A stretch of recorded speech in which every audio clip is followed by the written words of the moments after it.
Hey guys, welcome to the Money Mindset. My guest today needs absolutely no introduction. He's someone who's watched the markets for the last maybe 20, 25 years. I don't know how many. 35 years, he corrects me. Ridham Desai of Morgan Stanley is here with us. And he's someone who has received lots of bouquets, but also received lots of brickbats for his views. So we're going to have an honest, raw conversation with him about everything to do with the markets, the economy, and all of it. Ridham, thank you so much for being on the show. My pleasure, Sonia. It's taken a while to come here, but yeah, It has. But I'm so glad we've done this because I have been wanting to talk to you about several things for the last 1 year. And I thought this was an opportune moment also because there's so much happening around us. The noise is so loud that I wanted to sort of, cut through all of the noise and make sense of the situation. But you said you've been in this industry for 35 years. Actually 40, if I count the early years when I used to do a lot of trading. As a professional for 35 years. So 40 years since you've started trading. Yeah, 1986. I was born in 1986. You made me look a little younger than I am by saying 2025. So thank you. But I always ask people, how has the journey been? For you, it's been a phenomenal run, right, so far? Yeah, I cannot change anything about it. There is my favorite music band is a band called Rush. I don't know how many people have heard about Rush. It's a Canadian rock band. And the drummer who died a few years ago used to be their lyricist. And Neil Peart had written a song, Headlong Flight, which is basically, I will not change single thing about my life. Just live it all over again. Wow, that's amazing. It's been just, I cannot ask for more. It's been incredible on every front, professionally, personally. I've loved every moment. I still continue to love every moment. So you've been with Morgan Stanley how long? I am now in my 29th year. Wow. Yeah. It's been largely Morgan Stanley. My professional journey is mostly Morgan Stanley. Mostly Morgan Stanley. Except for the first few years when I was in other firms. I did a little bit of my own thing also, which didn't work out. But yeah. So what has 30 years of being in Morgan Stanley taught you? See, Morgan Stanley is a phenomenal place. People on the outside have no idea what this thing is inside. And you have to be inside to know what it is. So, I mean, there are like Ridham, Desai, Square and Cube type of talent that's roaming around in the firm. So, it's just exceptional talent that this firm attracts. And then the platform. I mean, the access that I get from this platform is unbelievable. Right? And you've been in the television industry. You'd always want to interview someone from Morgan Stanley, right? Irrespective of who that person is. That's the reputation Morgan Stanley has as a Wall Street firm. But don't you think you've kind of developed a brand in a way, your own personal brand, in a way that even if that Morgan Stanley tag is not there, you'd still be... We'll only find out when I'm no longer with Morgan Stanley. We don't know as yet. It seems like that. It always seems like, okay, this will survive the platform. But we don't know. We'll find out. But generally, I'm not holding out for that, by the way. That doesn't matter to me. I'm not going to try and hold on to anything that I have gained in the last 30 years after I finish this journey. So, my reason for also talking to you is that now we are in this era of social media, right? And there is so By the way, much... that's why it feels so noisy. There's nothing unique about noise. The world has always been noisy. But it feels more noisy because of social media or because of press and because information gets to you much faster and in much larger quantities. Sorry, yeah, go ahead. No, fair. That point is valid. And I've been in this information dissemination space for so long. Correct. And I realized that now is a time when it's just democratized, right? Everything is everywhere. So how do you kind of cut through, get that, cutting edge information without everything attached to it? So that's why I'm having this conversation with you. But you have been at the receiving end of a lot of criticism over the last year and a half. That's 2 years. That's a short period to be criticized. More than that, maybe, for being a perma bull and having targets for the index, which sometimes seem unrealistic given the situation. So, honestly, how have you reacted to all of that? So first, let's get the targets out of the way, because I know that's a matter which gets debated in the press. You see, all index targets are relative. So you cannot take an index target in India out of context versus what my fellow strategists are saying about the rest of the world. So it's all relative. So if they go wrong, I go wrong. It's as simple as that. I cannot set a target which is distinguished from the rest of the world, because India is not a small market. It's one of the largest markets in the world. It's not going to behave so differently. It can underperform, it can outperform.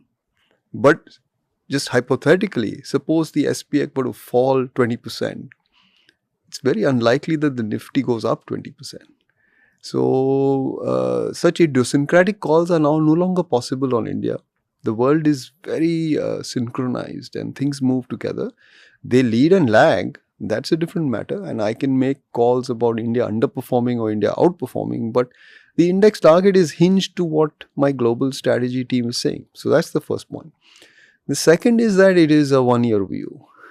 And 1-year views on equities should be taken with a handful of salt, because equities is a long duration asset class. But then why give that target anyway? That's the requirement of my institutional client base. My research caters to my institutional clients, not to retail clients. You can very well tell your institutional clients that, hey, look, no one can predict the market, so I don't want to. I think they are fully aware of it. They're completely aware of it. But there is a context setting here, and there is a discipline around this, and there's a reason why we think in this fashion, because it kind of gives you a little bit of discipline. But remember that there is an institutional clientele that I'm catering to, not the typical retail investors. By the way, here I'll say that India's retail investors have matured enormously. They really don't care about these targets. If you look at how retail investors in India are behaving, they are behaving just the way they should behave, which is buying equities for the long run. And in fact, getting criticized en masse by a lot of people who think that, you can time the markets. But I think timing the markets is so hard. You can spend a lot of time in the market, and which is what you should do, rather than try to time it. Because timing can work once and then will fail once, and then you may arrive zero. Look at what our retail investors are doing. In March, the markets fell. There was a great amount of uncertainty, and they bought. They bought more than what they had bought in the preceding 12 months. So it shows a lot of maturity in the way they are behaving, and I think they're doing the right thing. Because, as I was saying, equities is a long duration asset class, and anything in equities which is less than 5 years or 3 years, you might as well then go to fixed income and don't bother about equities. But if you're there in the long run, it will work out. Now again, I've seen articles where people have said India has not worked in the long run, and they have cited the last 10 years performance. And sure enough, but equities also are not a linear returning class. If you want linear returns, daily returns, go to a fixed deposit. Every morning you get up, your fixed deposit value will go up. Equities tend to give bunched up returns, very concentrated returns. So for a while they may look like they're not doing well, and then suddenly they'll go up, and they'll compensate for all the underperformance of the preceding months and quarters. So these are characteristics of the equity markets, and I don't think it seems to me, at least from a distance, that retail investors in India are now understanding this much better than they did in the past. But are they really? Because see, from my lens, when I speak to a lot of retail investors, right, this is the scenario where there is 2 years of no performance that the market has seen, and then comes people like Ridham Desai, who give these very ambitious targets for the index every single year, which don't get met. And then there is this argument that Ridham is a perma bull.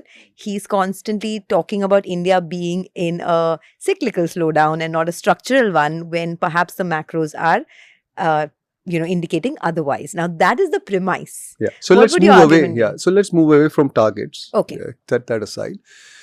But I'll just mention a target. In 2007 January, I had a target of 11,000 on the Sensex. The market was at 17, went to 22, and then eventually went to 11. I'm not saying I'm went right. I'm just challenging this thing that I'm a perma bull. There have been times when I've been bearish and also wrong, by the way, and bullish or also wrong. So it's not like if you're bearish, you go right and vice versa. That's one. Second is that, see, equities as an asset class, given the amount of uncertainties you have to deal with, given the duration of this asset class, it is impossible to be in it unless you're optimistic. That's true. The example I give is of Elon Musk. Entrepreneurs have to be optimistic, otherwise you cannot build a business. Look at his optimism. He's going to build data centers in space. And there's nobody out there who believes this. He represents the extremity of optimism. You have to be an optimist if you want to own a business. Otherwise, you should own a deposit. Period. There is no ambiguity to this. Now, you may go. Can I give you one argument here? And you can correct me if I'm wrong. Fair. Elon Musk's optimism is fair, but his liability is his to bear. When there is optimism of someone who has a fiduciary responsibility of managing other people's money, and correct me if I'm wrong, isn't there a certain, responsibility for them to be realistic rather than falsely optimistic? And I ask you this as a retail investor, because I speak to a lot of retail investors, and their common argument is that everyone who runs, not you, I'm saying everyone who runs the mutual fund industry, everyone who runs money, retail money, is permanently bullish. Now, I am an eternal optimist with my own money because I've seen it grow over the last 10, 15, 20 years, right? But there are people who've entered the markets 5 years ago. When they hear this constant optimism, they somewhere feel disillusioned. I'll tell you, there are two things here. Firstly is that you spoke about domestic mutual funds. The fact is that they do churn, which means they sell. Some businesses they own, they buy other businesses. So to cite a view that they are permanently bullish is not true. They may be on the market, but not on individual businesses. They are churning their portfolio. That's how brokerages make their brokerage. So it's not true that they are only bullish about everything that they own. Second is that when you own a mutual fund, effectively you are owning a stake in businesses. You are a partner on the table. You are an entrepreneur. Now you have to, and see, the equity market is a very charming place in that sense. If on your own you chose to do a business, you probably can do one or two businesses. You will struggle to do more than that. Right now you are in this podcast business, so you can do one business. Maybe you can do something else on the side. Try doing a third business and you'll get stretched. What the equity market allows you to do is to own 20 different businesses. It's very charming, actually. It was apparently discovered it was introduced in Netherlands, and nobody knows who brought this concept of common equity, breaking down of a business into different parts so that many people can own it. But it is one of the most wonderful inventions of mankind. I mean, we cite the electric bulb and the telephone and AI, but I think the inventor of equity was probably, the reason why all these things happened, because he allowed, or she allowed, we don't know the gender of that person, allowed a lot of people to participate in entrepreneurial ventures, and therefore brought capital at scale, which is what created the progress of the planet in the last 400 years. This happened about 400 years ago. So when you own an equity, whether it's through a mutual fund or whether it's directly, you become a partner in the business. Now you have to choose. If you're a partner in a particular business, are you going to be optimistic or pessimistic? If you're going to be pessimistic, you might as well walk away, right? If you think your podcast stuff is not going to generate revenues, you'll shut it down. Right? So if you continue to do it, means you're optimistic. Whether you state that or not is irrelevant. Now, I'm a mutual fund manager, for example, and I'm managing money in the Indian market, and I'm going to be pessimistic. How do you make it? You can be a realist also. No, what is the meaning of realist? Okay,